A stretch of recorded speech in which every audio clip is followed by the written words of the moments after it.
What's up, guys? It's Brandon Flash. Today you're joining me with my 2023 Tesla Model Y all-wheel drive, the discontinued Model Y trim with the 4680 structural battery pack. I'm going to be telling you guys what I think after driving it for 6 months and almost 18,000 miles.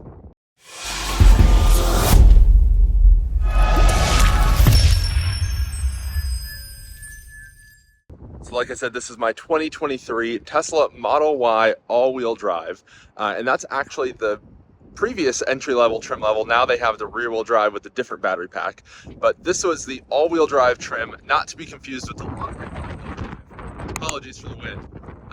But this has the 4680 structural battery pack, so using the cells that are now used in the Cybertruck, or at least an earlier version of them, and the whole bottom of the vehicle basically is a hole, and then that has the whole structural battery pack. And I purchased this vehicle June 29th of 2023 to replace my Rivian R1T. Basically, I didn't need a truck. I wanted something less expensive, so this was a great solution for that. I have done quite a few modifications on it, as you can see from the wheel covers, the wrap, things like that. I have a whole video going over all the accessories and modifications I've done. There's also a Twitter thread, so check both of those out if you're interested in any of the accessories that are shown. I'll point out a few of them here and there, but those are some EV-based wheel covers, and that is Steck Dyno Prism PPF on the whole vehicle. So we'll start with an exterior tour. You can see I did just wash it, so it's nice and clean. You can see that Dyno Prism wrap is really very metallic, still looking great. No rock chips or anything on the front bumper that are noticeable, so that's pretty fantastic. I do have a rock chip on the windshield, but I actually got that very early on. I got that on the way to the wrap shop in Minnesota at about 3,000 miles. Hasn't grown at all, so that's certainly nice. Tires are still in really good shape. I did schedule a tire rotation at about 7,000 miles on the Model Y, and Tesla came out and looked at it and told me I didn't need a tire rotation, so I didn't do it. Here you can see rear tires also in good shape still, and mine came on the Continental Pro Contact RX tires. I know Tesla uses quite a few different tires depending on the trim level and different sourcing and things like that, but overall exterior is in basically perfect condition still. Nothing worth noting. I have the Rally Armor mud flaps. And again, all of these are in the accessories video, but just wanted to show you guys. Then we'll go to the interior. So I have the white interior, black and white interior as Tesla calls it. Of course, the driver's seat gets the most use, but I'm also probably the most careful compared to passengers. But door card still in great shape. Nothing notable here. Occasionally there will be a little like scuff marks and stuff on the door, but they wipe right off, so that's great. Here you can see the 3D mats, Kagu all-weather mats. Love these mats. There's a referral link down below with a discount code, so if you're interested, check those out. I've had these in my last like 4 cars, something like that. These could use a good pull out and just spray them off, but otherwise they're keeping the vehicle nice and clean. White seats, still in fantastic condition, of course. I did coat these early on with a Geon leather coat, and then I do wipe them down occasionally with CarPro Inside Cleaner, just on a microfiber cloth and wiping them off. Steering wheel, I'm pretty particular about steering wheels. I don't touch it if my hands are greasy or anything like that, but still in great condition. I have a screen protector on my screen, so that makes it matte. It's the Spigen anti-glare. Also, console looking really good still. No marks. Probably could use a wipe down, but this is a little car bar, I think it's called, a little spacer, so that way you can run the cord through. Passenger seat, of course, looking really good as well. Passenger floor. Passengers are a little less careful, so you can see a couple scuff marks there, but those should all wipe right off. And then the floor mat, again, could probably use a good wipe down. Same with the door card there. We'll go to the back seat.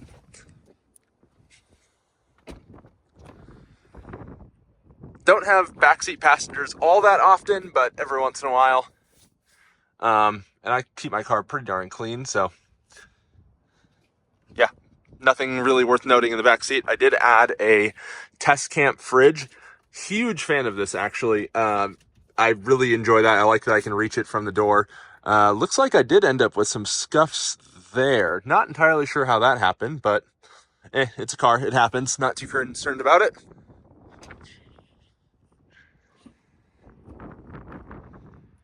And we're coming back to the trunk, and then also 3D Matt's liner back here. I've got quite a bit of stuff down there as well. But this is still annoying as heck. You can basically not even do it with one hand, as you can see there. And then it'll probably try and flop down again. In theory, you can kind of roll it down, I think is how it's supposed to go, but this thing is just so stupid. I cannot believe Tesla actually shipped a cargo cover that's this bad. It's almost impressive how bad that is. You can see a couple marks here and there on the rear trunk, because I do fill it fairly full sometimes. That's an Abstract Ocean upgraded light, but overall nothing really worth noting. We'll close that up. But overall, exterior and interior overall condition, no complaints at all for me. So why don't we hop inside? We'll talk about efficiency, charging, my overall experience, and just things like that, because it's a little chilly and a little windy. So I'm going to bring you guys inside the car to chat more. So before we get into any more, I did want to show the model and how that shows up, as well as my odometer there. So 17,490 miles. And it is January 7th, 2024, so just over 6 months of ownership of this vehicle. And I do have FSD thanks to referrals from you guys, and I do have FSD beta, so I have that turned on right now because I like the visualizations, but it's still not really very good. I'll get into that a little bit more, and then we'll go into my trips here. So when I first got the Model Y, this trip was not reset from the factory, so that includes every mile driven on this vehicle, even before I got it at 3 miles on the odometer at delivery. So 5,264 kilowatt hour used when driving, but I've charged quite a bit more than that. I'll get into that in a moment as well. And you can see lifetime efficiency of 301 watt hour per mile. But it's important to note that Tesla only counts energy used while the vehicle is in drive. So unlike a Rivian or some other vehicles that will count all energy that's passed through the vehicle, this is only when it's in drive. So I'd say that's skewed lower than it actually is, because if you included all the phantom drain, preconditioning, Sentry mode, things like that, that would probably be in the 400s or maybe even 500s realistically, because I've charged quite a bit more than that. And I'll tell you the full charged kilowatt hour number as well. If someone wants to do the math, feel free. I just haven't. Yeah, I've driven all the way up to Maine and back, down to Florida and back. I live in Charlotte, North Carolina, and then all the way up to Minnesota and back. So this vehicle has done quite a few cross-country-ish trips, and many more to come. Well, you're joining me in the car now. You've seen the mileage, you've seen the condition, you've seen the efficiency. Now let's talk about kind of my general impressions of it. Overall, I love this Model Y. It is fantastic. I'd say really my only complaints about this vehicle stem from the specific trim level that I have, which is, again, the base all-wheel drive with the 4680 battery pack. It was originally rated for 279 miles of EPA rated range, which we all know Teslas don't really hit EPA rated range, but I still figured 220 or so usable, which I ended up getting, if I remember correctly, about 230 miles in my 70 mile per hour range test. So kind of right about what I expected. And that's fine. Not great, but it's fine. However, the charging on this particular trim is pretty abysmal. It takes 39 minutes to go from 10 to 80%, which is a pretty normal-ish road trip charge. Maybe in most cases you're not going to 80%, but even if you're going to, say, 70%, which I'd say is even more normal, you're still looking at easily half an hour. And that's realistically just too long given the range of this vehicle. And somewhat that's a matter of me picking the wrong vehicle for my use case, which is pretty heavy road tripping. However, there was no coverage of this vehicle, and there was no indication that this would charge as poorly as it does, unfortunately. And some will say that, well, that slow charging is giving you hardly any degradation, and that's true. According to Tessie, which is a kind of an iOS app, I think they have Android as well, but it basically logs your Tesla API account and your charges, drives, everything like that. And it can track battery health based on rated range shown at different charge levels. Of course, take it with a grain of salt, but it's showing 98.9% battery health, so about 1.1% degradation in 17,000 miles, and it didn't actually show any degradation until 13,880 miles, or about 4 months of ownership. I've got some notes down here, so don't wonder what I'm looking at down here.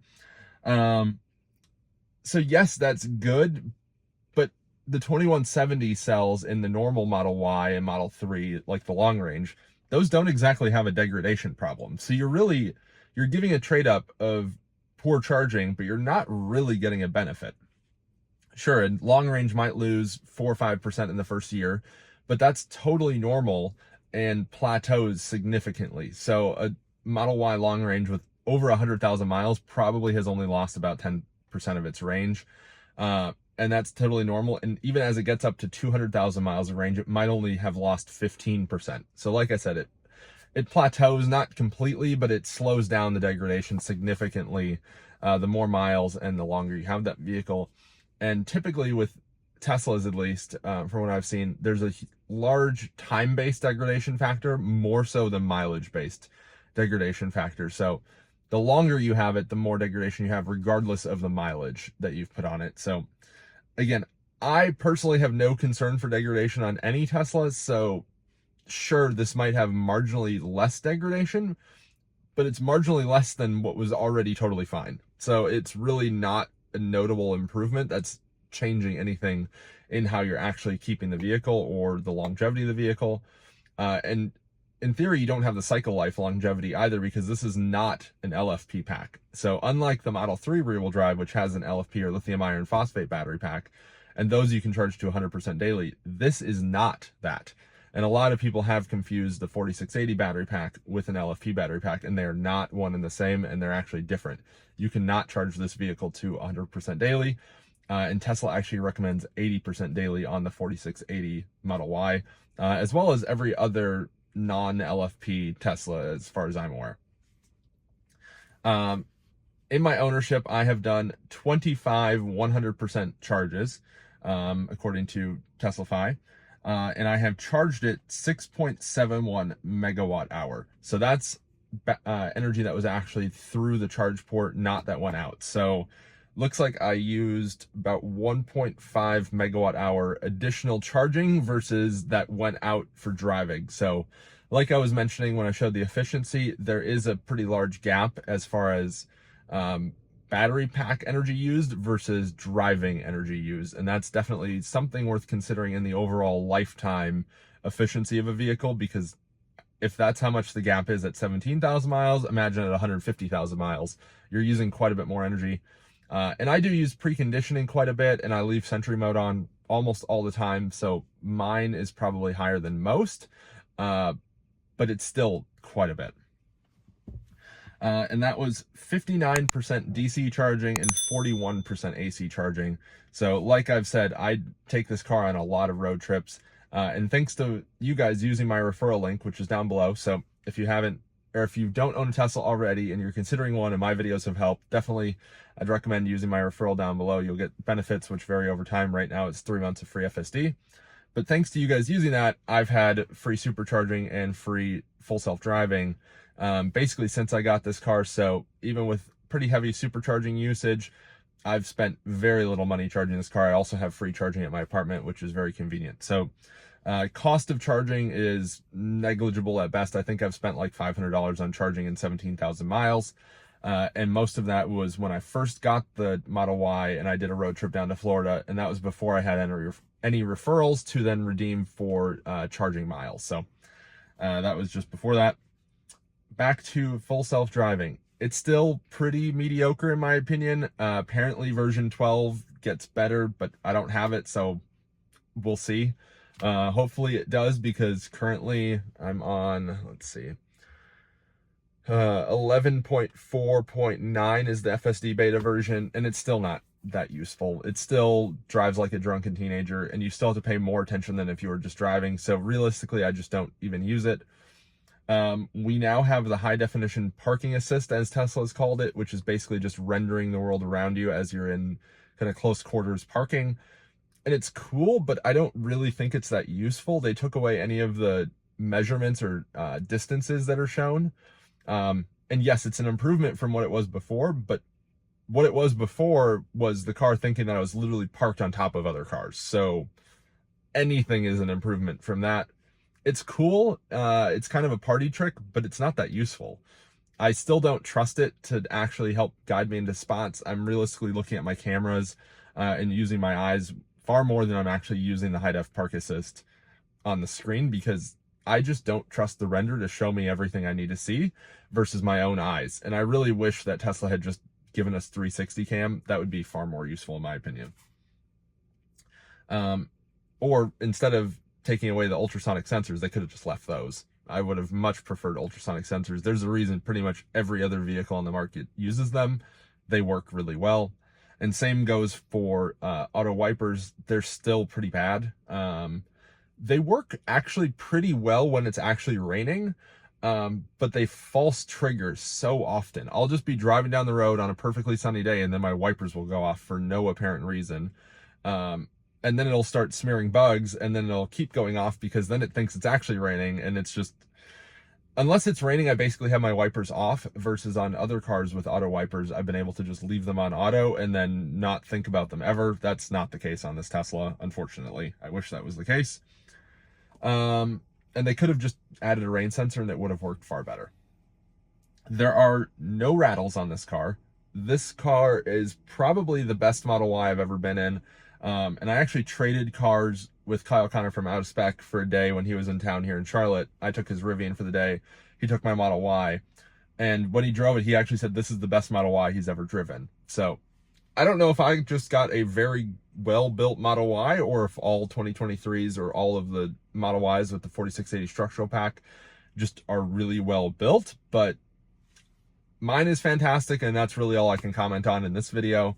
Hopefully others are, and it seems like they've gotten better over time, but wind noise is excellent, road noise is excellent, there's no squeaks and rattles. I have really absolutely no complaints about the build quality on this car at all. And I mean, I'm not OCD that I'm going to be measuring every panel gap, but there's nothing obvious. And there's nothing that's causing a problem. And that's really what matters at the end of the day. Sure, there might be weird gaps, I don't know, but it's fine. And there's nothing worth noting there. As I mentioned, the charging on this particular Model Y, so with the 4680 battery pack, it has not improved at all in my ownership, unfortunately. I was really hoping that when I got it and the charging was bad, that over time Tesla would improve it, but 6 months later, there has been no improvement. And actually now the Cybertruck is out and we're starting to get charging reports of the Cybertruck with the 4680 battery pack with the version apparently 2.3 4680 cell. Mine apparently has version 1 4680, and scaled up on a C-rate basis. So basically accounting for the larger battery pack of the Cybertruck, it's effectively the same charge curve as my Model Y, which is really not that promising. And I've done a little bit of research into this, and it seems like Tesla is using side cooling on the 4680 cells for some reason, where the 4680 cell is actually designed for top and bottom plate or top or bottom plate cooling. So it's very strange that they did that. I don't know. I'm not a cell engineer. I'm not a battery pack engineer, but from what I can tell, Tesla has really kind of dropped the ball on these 4680 cells, and they are not living up to any of the hype that Tesla made on Battery Day. What was that, 3 years ago, or maybe even longer? I don't know, but a while ago, and they're still not there. And a lot of people have been making claims of, oh, wait for version 4 superchargers, or, oh, go try a version 4 supercharger. Well, I have used a version 4 post supercharger. That was actually my most recent video. However, every version 4 supercharger currently deployed anywhere, at least as of recording, is only version 4 posts. So just the actual dispenser at the stall, but it's still using the exact same version 3 supercharger cabinet, which is actually what's supplying the power. And changing what you're charging on doesn't actually change anything on the charge curve. The charge curve is on the vehicle, and same thing for Cybertruck, even though you can only use 400 volt charging on superchargers currently. charging at a version 4 won't suddenly make the charge curve better. So regardless if it's the Model Y or the Cybertruck or any vehicle, the charge curve is the charge curve. And unless you're being limited by the charging hardware that you're using, it's not going to change the charge curve. And you can tell if you're being limited because you'll usually have a flat line because you'll be maxing out the charging hardware that you're using. And that's simply not the case. On the Cybertruck, it drops off of 250 kilowatt peak at about 25%. So in theory, it could possibly be slightly better before 25%, but that's not going to fix anything after that. And same thing on this Model Y 4680. I can charge on a CCS station with a 500 amp limit, but that's not going to change anything other than the very momentary peak over 500 amps going on a version 3 supercharger that can do 700 plus amps. So it's basically the same whether I'm using a CCS station at 500 amps or I'm using a version 3 supercharger that can do 700 amps, because the charging curve on this car is so bad that it peaks so extremely momentarily that it basically makes no difference. And I have plenty of data to back that. There's a bunch of tweets. I'll probably try and link some of those down in the pinned comment. But overall, that's really my number one complaint with this car, is that the charging is bad. And I know a common question is, would I buy this car again? And to be frank, I would not buy this trim level Model Y again. But when I bought it, as I've mentioned, there was no coverage of this trim level. I was really the first one to buy the Model Y all-wheel drive with 4680 battery pack and actually make content with it, cover the charging, cover the range, things like that. And if someone had done that prior to me, I probably wouldn't have bought that because I would have realized how bad this was. I would have bought in a long range or a performance, because the performance and long range price gap really isn't that large.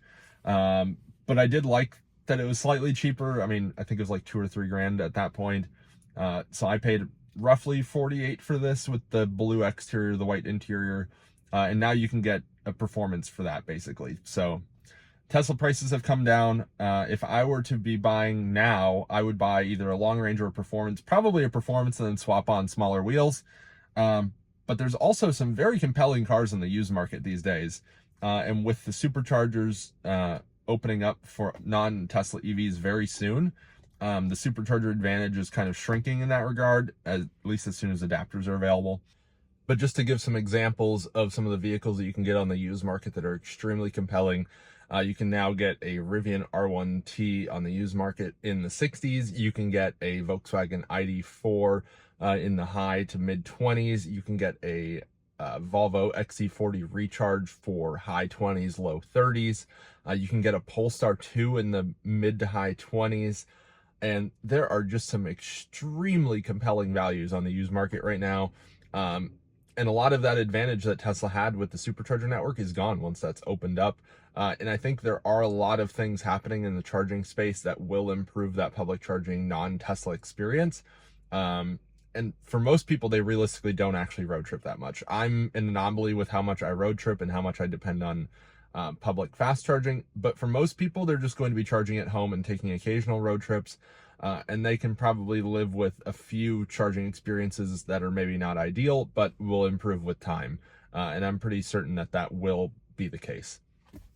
But overall, I really like my Model Y. I'm quite happy that I did go with a Model Y. I wish I had gone with a long range or performance trim. But the Model Y, there's a reason it's the #1 selling car in the world. It is such a good car. It's extremely practical. It's so easy to live with. It costs so little to operate. You walk up to it, you hop in, you put your foot on the brake, you don't have a key, your phone is your key. The navigation is excellent. This charging experience is excellent. There's tons of storage. It's super comfortable. You never get into a hot car or cold car because you're preconditioning it. The app support is excellent. There's tons of third parties that make accessories. There's tons of third parties that make apps like Tessie, Teslafy, Teslab, all sorts of platform things that you can do all sorts of cool stuff digitally. It's just such a compelling vehicle, and it's really, there's a reason this is the benchmark. It is excellent. And I don't know how else to say that other than don't buy the one with the 4680 battery pack, unfortunately, unless Tesla really comes out with a software update that completely changes it. But at least as of right now, I'm on software